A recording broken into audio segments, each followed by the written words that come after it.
చాలా వేడిగా ఉంది. చెమటలు కారిపోతున్నాయి. నోరు పొడిబారిపోతోంది. నిజం చెప్పాలంటే నాకు తలనొప్పి వస్తోంది. సో ఏదైనా బజార్‌కి వెళ్ళి నా మనసుని ఆహారం, నీటి మీద నుంచి మళ్లించి ఇంకేదైనా ఆలోచించడం మంచిది. బజార్‌లలో తిరగడం చాలా బాగుంది. కానీ నేను 12 గంటలుగా ఉపవాసం చేస్తున్నాను. వేడిగా ఉంది. ఈ క్షణంలో నాకు ఖచ్చితంగా కాస్త నీళ్లుంటే చాలా బాగుంటుంది. ఒక్కసారి ఆగండి. స్వర్గద్వారాలు తెరుచుకొని నా ప్రార్థనకి సమాధానం చెప్పాడు.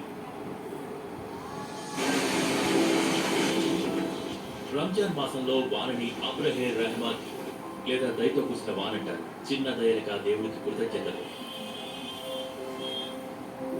ఇది ఎలా ఉందో చూడండి. కోడిల సైజులో వడగళ్ళు. ఇండియాలో వాతావరణం ఇలా మారిపోవడం నేను ఎప్పుడు చూడలేదు.